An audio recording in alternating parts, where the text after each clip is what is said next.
Vous êtes-vous déjà demandé pourquoi, même en ayant tout ce que le monde considère comme idéal, une carrière solide, de la stabilité, de la reconnaissance et même une vie parfaite sur les réseaux sociaux, vous ressentez encore un vide difficile à expliquer? Et si je vous disais que ce malaise n'est pas une faiblesse, mais un appel de votre âme, un signal urgent que vous vivez une vie qui n'est pas véritablement la vôtre? Restez jusqu'à la fin, car dans les prochaines minutes, vous allez comprendre pourquoi le succès sans but profond peut être le piège le plus dangereux de votre existence. Et plus encore, vous allez découvrir le chemin pour transformer ce silence angoissant en une véritable libération. Ce n'est pas de la théorie, c'est de la guérison. Et elle commence maintenant. On vous a dit qu'il suffisait de suivre le bon chemin. Qu'en étudiant, en travaillant dur, en construisant une belle carrière, en fondant une famille et en gagnant le respect des autres, tout finirait par avoir un sens. On vous a dit que c'était ça, la réussite, que c'était ainsi que le bonheur arrivait. Alors, vous avez suivi, avec discipline, avec effort, pas à pas. Vous avez gravi chaque marche de l'échelle de la vie, comme le scénario l'exigeait, et vous y êtes arrivé. Mais maintenant, arrivé au sommet, vous regardez autour de vous, et vous vous demandez, c'est tout? Cette question silencieuse, souvent étouffée par la peur ou par le bruit du quotidien, n'est pas un caprice. C'est le premier signe qu'il y a quelque chose de très profond à regarder. Quelque chose que Carl Jung, avec sa clairvoyance, avait déjà nommé il y a des décennies, la névrose du dimanche. Ce terme, bien que paraissant technique, exprime une douleur très réelle. Il décrit le vide qui s'installe chez quelqu'un justement quand tout semble aller bien. C'est l'inconfort qui apparaît lorsqu'il n'y a plus d'objectif à atteindre et que le silence commence à révéler ce qui était enfoui sous la routine, les obligations, les sourires de façade. C'est le cri étouffé d'une âme oubliée. La névrose du dimanche ne naît pas du manque. Elle naît de la conquête, de l'accumulation de choses et de titres qui ont rempli l'extérieur, mais jamais touché l'intérieur. Jung observait cela chez des patients qui, aux yeux de la société, étaient des modèles de réussite.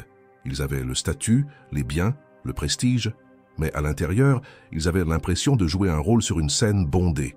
Et malgré les applaudissements, ils se sentaient vides. Ils avaient tout sauf du sens. Leur âme, étouffée sous des couches de persona, ce masque social que nous portons pour être acceptés et admirés, commençait à réagir. Et pas avec des mots, mais avec des symptômes.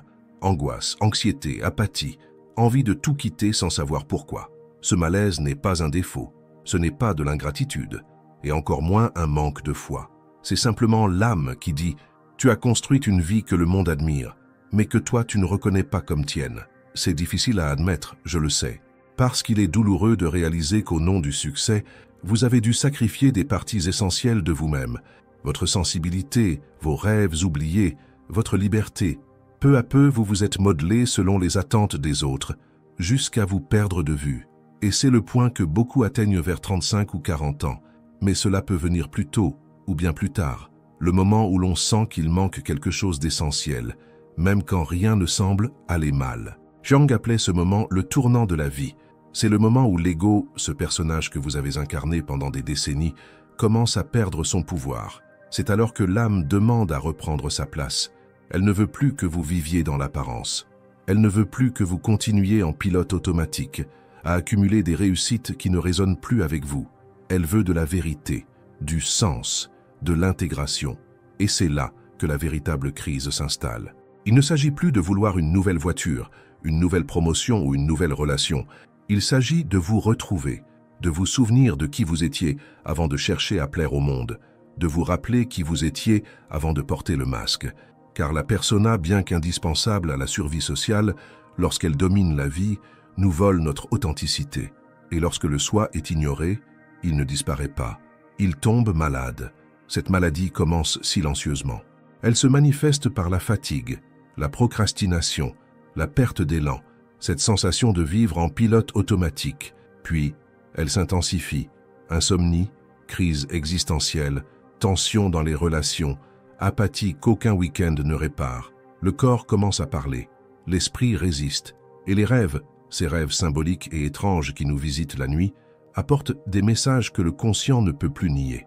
Vous sentez que vous jouez un rôle, que vous êtes respecté pour ce que vous représentez, mais non pour ce que vous êtes vraiment. Cela ne se produit pas du jour au lendemain. Ce vide se construit peu à peu, à chaque fois que vous ignorez vos limites, à chaque décision prise pour plaire, à chaque silence avalé, à chaque désir étouffé. Et lorsque un jour vous ne vous reconnaissez plus dans le miroir, c'est que l'âme crie déjà. Beaucoup essaient d'étouffer ce cri parce qu'ils connaissent déjà. Plus de travail, plus de consommation, plus de distraction. Mais le vide ne se comble pas avec le même poison qu'il a créé. Et plus vous fuyez cette douleur, plus elle s'approche. Car elle ne veut pas vous détruire, elle veut vous réveiller. C'est l'invitation de la vie à un nouveau chemin. Un chemin qui ne mène pas vers l'extérieur, mais vers l'intérieur. La véritable guérison commence lorsque vous cessez de chercher des solutions extérieures et commencez à vous demander « Qu'est-ce que mon âme me demande ?» Ce mouvement, ce virage vers l'intérieur est exigeant parce qu'il vous pousse à remettre en question tout ce que vous avez construit jusqu'ici. Vos valeurs, vos relations, vos ambitions et même votre foi, souvent façonnées davantage par la peur que par la confiance. Jung appelait ce processus l'individuation. C'est le moment où l'ego quitte le centre et où le soi, votre vrai soi, commence à diriger votre vie. Dans ce processus, vous devrez affronter vos ombres, ces aspects de vous-même que vous avez cachés, même à vos propres yeux. Vous devrez accepter vos contradictions, vos douleurs non résolues, vos désirs refoulés. Vous devrez laisser tomber l'armure de la persona, et cela peut signifier perdre des choses, des personnes, du statut. Mais c'est dans cette perte que vous vous retrouverez. Il se peut que vous ayez besoin de changer de carrière. Il se peut que vous découvriez que la relation dans laquelle vous êtes n'a plus de place pour la personne que vous êtes réellement. Il se peut que certaines amitiés se perdent en chemin. Et c'est très bien ainsi, parce que ce qui vient ensuite, c'est la liberté de vivre avec vérité, avec sens, avec âme. Cette transformation ne se produit pas en un week-end. Elle demande du temps, du silence, du courage. Mais chaque pas en vaut la peine, car peu à peu le vide se transforme en espace. Et dans cet espace, quelque chose de nouveau naît, la paix intérieure. Pas une paix forcée, pleine d'affirmations creuses, mais une paix réelle, enracinée dans votre vérité la plus profonde. Si vous êtes arrivé jusqu'ici, c'est que quelque chose en vous a déjà commencé ce processus. Et je veux que vous sachiez, vous n'êtes pas seul. Ce chemin n'est pas facile, mais c'est le plus important de votre vie. Et il commence par un choix simple. Arrêtez de fuir, commencez à écouter et accepter l'invitation de l'âme à vivre, enfin, la vie qui est véritablement la vôtre. Quand vous décidez d'accepter cet appel intérieur, tout commence à changer, pas de façon explosive, mais graduellement, profondément, comme une graine qui germe dans l'obscurité avant de percer la terre pour toucher la lumière. C'est dans ce silence intérieur, là où autrefois il n'y avait que du bruit et des obligations, que vous commencez à réellement vous écouter. Pour la première fois depuis longtemps, vous vous permettez de ressentir sans juger, de penser sans vous presser, de respirer sans vous cacher. Et dans ce retour silencieux à vous-même, surgit une question puissante. Qui suis-je sans les rôles qu'on m'a donnés? Cette question n'est pas confortable, mais elle est libératrice. Parce qu'en vous dépouillant des couches imposées, le bon professionnel, l'enfant exemplaire, le père responsable, l'épouse dévouée, la référence dans son domaine, vous vous retrouvez face à quelqu'un que vous aviez peut-être oublié en chemin, vous, dans votre essence. Et c'est dans cette redécouverte que le sens commence à renaître. Beaucoup pensent que le sens de la vie se trouve dans les grandes réussites, les moments marquants, les applaudissements. Mais en vérité, il se trouve dans les détails, dans ce café savouré avec présence, dans cette conversation où vous vous montrez vraiment, dans ce moment où vous vous autorisez à vous reposer sans culpabilité. Le sens réside dans l'authenticité. Et l'authenticité, elle, exige du courage. Parce qu'être soi-même dans un monde qui insiste sans cesse pour que vous soyez quelqu'un d'autre est un acte révolutionnaire. C'est sortir de la masse, de la répétition, de l'anesthésie collective. C'est refuser de vivre pour plaire et commencer à vivre pour exprimer. Exprimer votre vérité, votre douleur, vos désirs, vos contradictions. Être entier. Et être entier, c'est très différent d'être parfait. La perfection est une prison. L'unité intérieure est liberté. Liberté de se tromper, de changer d'avis, de recommencer. Liberté de dire non à ce qui n'a plus de sens, même si tout le monde vous dit de continuer. Liberté de construire une vie à partir de ce que vous êtes, et non de ce qu'on attend de vous. C'est peut-être pour cela que ce processus est si transformateur, parce qu'il ne vous offre pas seulement un nouveau style de vie, mais une nouvelle façon d'être au monde, une façon plus légère, plus consciente, plus profonde. Et dans cette nouvelle manière de vivre, vous commencez à remarquer quelque chose d'étrange. Ce qui vous attirait autrefois ne vous attire plus, et ce qui passait inaperçu vous émerveille désormais. Vous commencez à vous intéresser aux conversations vraies, au silence confortable, aux liens qui n'exigent pas de masque. Vous commencez à valoriser le repos non pas comme de la paresse, mais comme une réparation. Le temps ne vous effraie plus, il devient un allié. Et la spiritualité, qui n'était peut-être autrefois qu'un rituel, devient présence, une conversation continue, avec quelque chose de plus grand, avec Dieu, avec l'univers, avec l'essence même de la vie, qui, au fond, a toujours été là, attendant simplement que vous soyez présent aussi. Et c'est dans cette présence que la véritable prospérité commence à se manifester.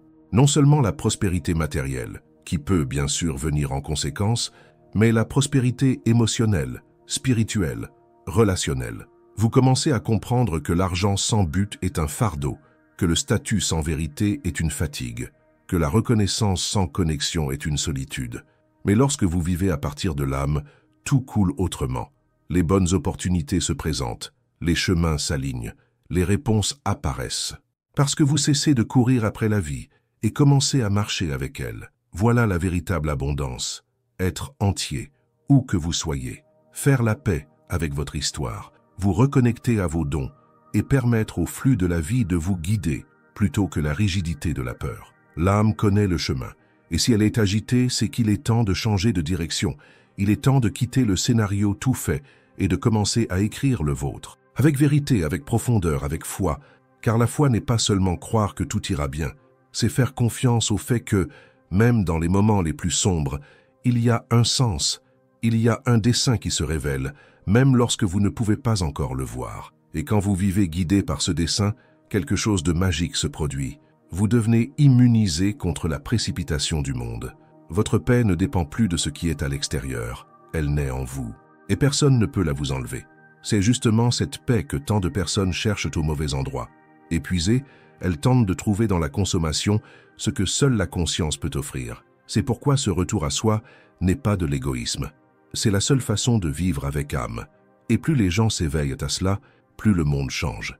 Parce qu'un être humain connecté à lui-même est un phare. Il inspire, il transforme sans dire un mot, par sa simple présence, par la cohérence entre ce qu'il ressent, ce qu'il pense et ce qu'il fait. Alors, arrêtez-vous un instant et demandez-vous, qu'est-ce qui, en moi, demande de l'attention? Qu'est-ce que j'évite d'écouter? Qu'est-ce que mon âme essaie de me montrer avec autant d'insistance? Peut-être est-il temps d'arrêter de repousser cela au fond. Peut-être est-il temps de regarder avec courage et de dire « Je suis prêt à vivre ma vérité ». C'est le premier pas, et il change tout. Il se peut que vous ayez besoin de changer de carrière. Il se peut que vous découvriez que la relation dans laquelle vous êtes n'a plus de place pour la personne que vous êtes réellement. Il se peut que certaines amitiés s'éteignent sur le chemin, et c'est très bien ainsi. Parce que ce qui vient ensuite, c'est la liberté de vivre avec vérité, avec sens, avec âme. Cette transformation ne se produit pas en un week-end. Elle demande du temps, du silence, du courage.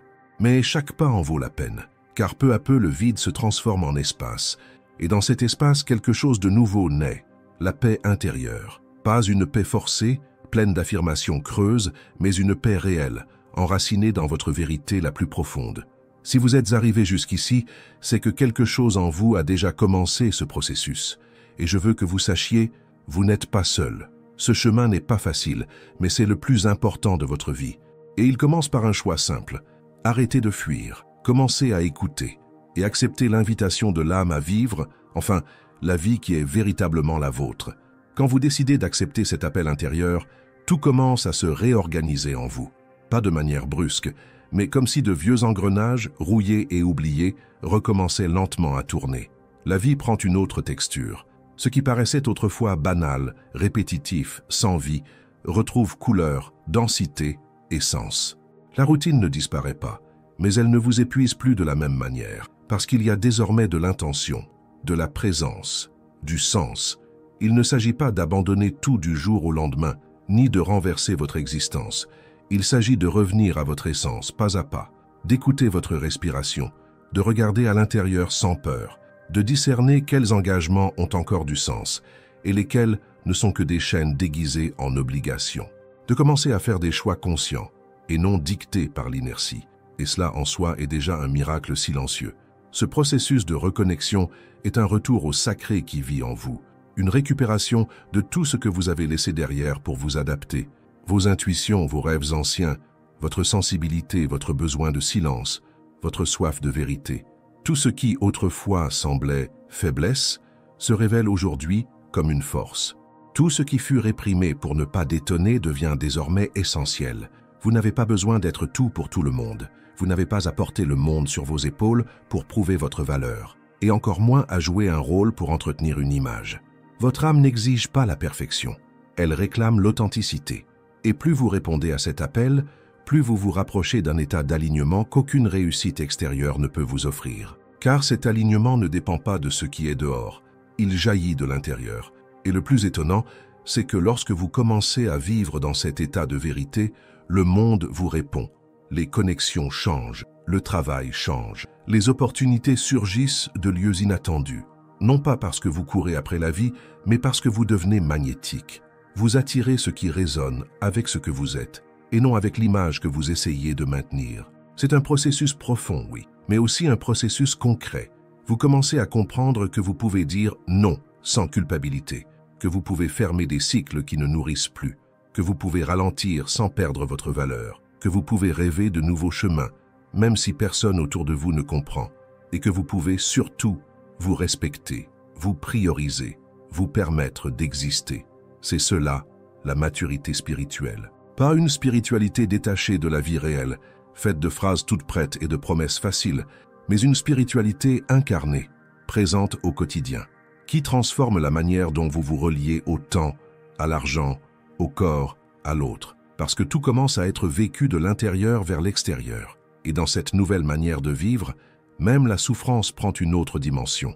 Elle n'est plus perçue comme une punition, mais comme une étape du chemin, comme un portail, comme une manière pour la vie de vous rappeler que vous vous êtes éloigné de vous-même et qu'il est temps de revenir. Il n'y a plus besoin de fuir la douleur à tout prix, parce que vous comprenez qu'elle aussi a quelque chose à vous enseigner, qu'il y a de la sagesse dans les moments d'obscurité et que la lumière véritable ne brille pas au-dessus, mais au plus profond. Combien de fois avez-vous essayé de combler ce vide par plus d'efforts, plus de productivité, plus de contrôle? Combien de fois vous êtes-vous dit que vous deviez simplement être plus fort, plus reconnaissant, plus positif? Et combien de fois cela n'a-t-il fait qu'amplifier votre épuisement silencieux? L'âme ne veut pas que vous vous forciez davantage, elle veut que vous vous écoutiez, et c'est là que le processus de guérison commence vraiment. Quand vous cessez de vous pousser et commencez à vous accueillir, quand vous abandonnez la dureté et embrassez la vulnérabilité, quand vous comprenez qu'être fort, ce n'est pas résister sans fin, mais s'autoriser à être soi, même si cela implique de laisser mourir d'anciennes versions de vous, même si cela coûte l'image que vous avez bâtie avec tant d'efforts. Et oui, cela peut être effrayant, mais c'est aussi profondément libérateur, parce que, pour la première fois, vous vous sentez entier. Vous vous regardez dans le miroir et vous vous reconnaissez. Avec vos cicatrices, vos erreurs, vos imperfections, vous vous reconnaissez. Et cela suffit, cela soutient, cela transforme. C'est à ce moment-là que vous commencez à marcher avec légèreté. Non pas parce que la vie est devenue facile, mais parce que vous êtes devenu vrai. Et la vérité a ce pouvoir. Elle guérit, elle purifie, elle aligne. Il n'y a plus besoin de se cacher, de prétendre, de plaire, seulement de vivre, avec présence, avec âme, avec but. Le processus d'individuation, comme l'appelait Jung, c'est cela, un voyage de retour au centre, un chemin d'intégration, où toutes vos parts, lumière et ombre, sont reconnues et acceptées, où vous cessez de vous battre contre ce que vous êtes et commencez à collaborer avec votre propre nature, où vous apprenez qu'il n'y a pas de destination à atteindre, mais un état d'être à habiter. Et peu à peu, cet état d'être façonne votre réalité. Les décisions viennent d'un lieu plus profond. Les relations deviennent plus vraies. Le temps cesse d'être un ennemi. La prospérité commence à circuler plus naturellement, parce que vous ne vivez plus pour paraître. Vous vivez pour être, pour exprimer, pour vous manifester dans la vérité. Et même lorsque les défis apparaissent, car ils apparaissent toujours, vous ne réagissez plus de la même façon. Parce qu'il existe désormais en vous un point d'équilibre intérieur qui ne vacille pas facilement. Il y a un axe, un centre, une connexion vivante à quelque chose de plus grand, à Dieu, au sens qui bat derrière toute chose. Voilà la véritable spiritualité, celle qui se révèle dans le quotidien, dans la simplicité, dans la cohérence entre ce que l'on ressent et ce que l'on vit. Vous commencez à remarquer que vous n'êtes plus seul, qu'une force vous guide, qu'il y a des synchronicités, des signes, un rythme divin qui orchestre les événements. Et plus vous vous alignez avec votre essence, plus cette force se manifeste, pas sous la forme d'une magie illusoire, mais d'une direction, d'une clarté, d'un sens. Vous comprenez que vous n'avez pas besoin de tout conquérir à l'extérieur pour ressentir la paix à l'intérieur, que la véritable abondance commence lorsque vous êtes en accord avec vous-même. Quand votre vie cesse d'être une performance et devient l'expression authentique de ce que vous êtes venu accomplir dans ce monde. C'est cela, l'invitation. Un voyage qui n'est pas facile, mais qui est vrai. Un chemin qui ne promet pas de raccourci, mais qui offre du sens. Et peut-être que c'est précisément ce dont votre âme a besoin maintenant. Non pas d'une réponse toute faite, mais de la permission d'être enfin qui vous êtes. Et à mesure que vous poursuivez cette route de reconnexion, quelque chose de presque imperceptible commence à changer. Les jours, autrefois lourds et lents, trouvent un nouveau rythme. Les défis existent toujours, oui. La vie ne devient pas soudainement un océan de tranquillité, simplement parce que vous vous êtes éveillé. Mais la façon dont vous traversez ces jours est différente. Vous ne fuyez plus la douleur, vous ne vivez plus pour plaire au monde. Vous marchez avec conscience, avec respect pour votre propre rythme, avec la solidité de celui qui sait qu'il est, pour la première fois, sur le bon chemin, le sien. Ce chemin du retour à la maison, vers l'intérieur, n'est pas linéaire. Il y a des jours où tout semble clair et léger, et d'autres où les vieilles peurs reviennent chuchoter qu'il vaudrait mieux faire demi-tour. Mais vous ne vous laissez plus emporter par elles comme avant. Maintenant, vous les écoutez avec compassion, parce que vous savez que chaque peur porte une histoire, et que chaque histoire a gardé une part de vous. Et il faut accueillir tout cela, intégrer, pardonner, libérer. C'est dans ce processus que vous commencez aussi à faire la paix avec votre histoire. Vous cessez de voir le passé comme une suite d'erreurs à corriger, et vous commencez à le reconnaître comme le terreau fertile où votre conscience a germé. Tout ce que vous avez vécu, y compris la douleur, a contribué à votre éveil. Les pertes, les silences, les périodes où il semblait que la vie vous avait oublié, rien n'a été vain, rien n'a été un hasard. Vous réalisez que même les moments où vous vous êtes égaré de vous-même faisaient partie du chemin nécessaire pour vous retrouver en profondeur aujourd'hui, car seuls ceux qui ont connu le poids d'une vie déconnectée comprennent la valeur de se sentir entier. Seuls ceux qui ont porté trop de masques connaissent le soulagement de pouvoir enfin les retirer tous. Et peut-être qu'à ce stade du voyage, une nouvelle sensation apparaît, une forme de gratitude qui ne vient pas de quelque chose de précis, mais du simple fait d'exister, de pouvoir vivre avec vérité, de se regarder dans les yeux et de savoir qu'en dépit de tout, vous avez choisi de continuer, de vous écouter, de vous honorer. Ce genre de gratitude est différent de celui qu'on vous a appris à ressentir par obligation. Il ne s'agit pas de remercier même quand tout va mal. Il s'agit de reconnaître la beauté d'être conscient, d'être éveillé à soi-même, de ne plus vivre en pilote automatique. Et cette conscience, à elle seule, est déjà une révolution. Avec le temps, vous commencez à créer de nouveaux liens, des relations plus profondes, plus sincères, plus légères. Vous n'acceptez plus d'être dans des lieux où vous devez vous réduire pour être accepté. Vous n'avez plus besoin de convaincre qui que ce soit de vous comprendre, parce que vous savez que votre paix ne dépend pas d'être compris, mais d'être vrai. Et ceux qui sont prêts pour cela resteront. Les autres suivront leur route, et c'est très bien ainsi. Vous commencez aussi à voir l'argent différemment. Il cesse d'être un symbole de statut ou une course sans fin et devient énergie, une conséquence naturelle d'une vie vécue avec but, d'une contribution au monde porteuse d'âme et d'intention. La prospérité cesse d'être un idéal lointain et devient une extension de votre état intérieur. Vous ne luttez plus contre le manque, vous attirez ce qui résonne avec votre nouvelle vibration. Et le plus beau de tout, vous accédez à une paix sans cause, une paix qui ne dépend d'aucune circonstance extérieure, mais d'une harmonie silencieuse entre votre âme et votre vie. Cette paix n'a pas besoin d'explication, elle est simplement là, elle vous accompagne, elle vous soutient. Elle vous rappelle chaque jour que cela valait la peine d'avoir affronté la peur du changement, qu'il valait la peine d'avoir dit oui à votre vérité, car vivre une vie avec âme, c'est cela, quitter la surface et plonger dans la profondeur, remplacer le contrôle par la confiance, la précipitation par la présence, l'anxiété par le sens. C'est accepter que vous n'ayez pas encore toutes les réponses, qu'il suffit d'avancer avec vérité, un pas à la fois. Et dans cette marche, vous découvrez que la vie n'est pas contre vous, elle est avec vous. Elle attend que vous vous aligniez, que vous vous éveilliez, que vous choisissiez de vivre pleinement. Vous n'avez plus besoin de chercher à l'extérieur ce qui a toujours été en vous. Vous n'avez plus rien à prouver à personne. Le simple fait d'exister avec authenticité est déjà votre mission. Et plus vous vivez ainsi, plus vous devenez un miroir pour les autres. Pas par vos paroles, mais par votre présence. Car il y a quelque chose de puissant dans le fait d'être en paix avec soi-même. Quelque chose qui inspire, qui apaise, qui éveille. Et s'il reste encore en vous de la douleur, des parties trop blessées pour être touchées, sachez-le, elles aussi font partie du voyage. Ne les fuyez pas. Accueillez-les. Prenez-en soin. Laissez le temps faire son œuvre. Car parfois, ce dont la douleur a le plus besoin, ce n'est pas d'un conseil, mais d'un regard bienveillant, d'un silence aimant, d'un espace sûr pour exister. Et cet espace commence en vous, quand vous cessez de vous juger et commencez à vous accueillir. Quand vous comprenez que vous n'avez pas à vous réparer, seulement à vous écouter. Il ne s'agit pas de devenir quelqu'un de nouveau, mais de redevenir celui que vous avez toujours été, derrière tout ce que le monde vous a appris à être. C'est cela la véritable aventure. Il ne s'agit pas d'atteindre un point final éclatant, mais d'habiter chaque étape avec présence.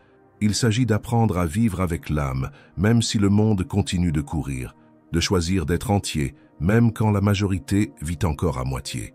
Et sur ce chemin, vous n'êtes pas seul, vous ne l'avez jamais été. La vie, Dieu, l'univers, appelez-le comme vous voulez, vous a toujours rappelé à lui, en murmurant dans les silences, dans les inconforts, dans les vides, parce que votre âme n'a jamais abandonné. Et peut-être qu'il est temps, maintenant, que vous cessiez de l'abandonner à votre tour. Et maintenant que vous êtes arrivé jusqu'ici, peut-être sentez-vous que quelque chose en vous a déjà commencé à se réorganiser. Peu importe que ce soit discrètement, comme un rayon de lumière traversant une fente obscure, ou intensément, comme un soulagement qui envahit la poitrine après des années de répression. L'important, c'est que vous avez commencé. Vous avez commencé à écouter plus profondément. Vous avez commencé à vous souvenir. Vous avez commencé à revenir. Ce retour à soi, à votre essence la plus authentique, est, oui, le véritable miracle. Il n'existe pas de chemin spirituel plus puissant que celui qui nous ramène à l'intérieur. Parce que c'est à l'intérieur que vit la voix qui a toujours su, l'intuition qu'on a fait taire pendant des années, l'enfant oublié qui veut encore jouer, l'adulte épuisé qui aspire simplement à respirer en paix. Et par-dessus tout, l'âme qui attendait depuis toujours votre propre regard. Vous réalisez que vous n'avez plus besoin de courir, car il n'y a nulle part où aller en dehors de vous-même. Vous n'avez plus besoin de convaincre, car ce qui est vrai n'a pas besoin d'être approuvé. Vous n'avez plus besoin de prouver votre force, car la vulnérabilité s'est révélée être votre plus grand pouvoir. Et cette prise de conscience, silencieuse et profonde, vous libère. Oui, il y aura encore des jours difficiles, des peurs, des doutes, des rechutes. Mais désormais, vous savez où vous ancrer. Vous avez un point intérieur d'équilibre qui ne dépend plus du chaos extérieur. Et c'est là l'une des plus grandes victoires qu'un être humain puisse atteindre, la paix d'être soi, quelles que soient les circonstances. À ce stade de connexion, même la spiritualité change de place en vous. Elle cesse d'être théorie, livre, doctrine ou obligation. Elle devient pratique vivante, une marche avec Dieu, un dialogue constant avec votre essence, un flux entre ce que vous ressentez et ce que vous exprimez. Vous commencez à ressentir la présence divine partout, dans la respiration, dans les rencontres, dans les pauses, dans les synchronicités. Et même dans la douleur, il y a de la foi, il y a du sens, il y a cette certitude profonde que tout fait partie du chemin.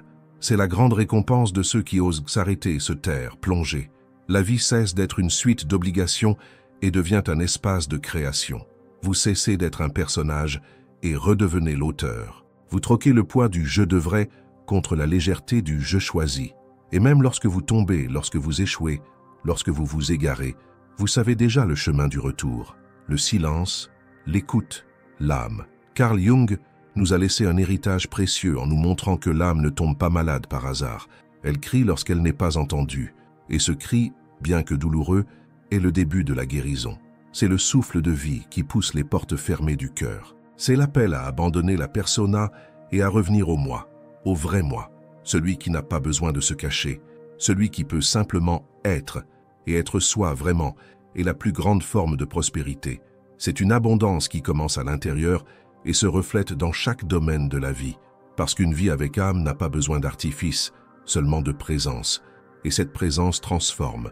elle apaise, elle guérit, elle inspire. Vous êtes arrivé jusqu'ici, et ce n'est pas un hasard. Si vous avez écouté chaque mot, ressenti chaque phrase, si quelque chose en vous a été touché, sachez-le, ce chemin est le vôtre. Peu importe où vous avez été jusqu'à aujourd'hui, peu importe les masques que vous avez portés, peu importe combien de fois vous vous êtes oublié, ce qui compte, c'est qu'à présent vous vous souvenez. Vous vous souvenez qu'il y a autre chose. Vous vous souvenez que vous méritez plus. Vous vous souvenez que votre âme veut vivre, pas seulement survivre. À partir de maintenant, tout peut être différent. Non pas parce que le monde a changé, mais parce que vous avez changé. Vous vous êtes éveillé. Et une fois éveillé, il n'est plus possible de se rendormir. Parce que le goût de la vérité, même lorsqu'il est amer, est infiniment plus doux que le confort d'une vie vécue dans le mensonge.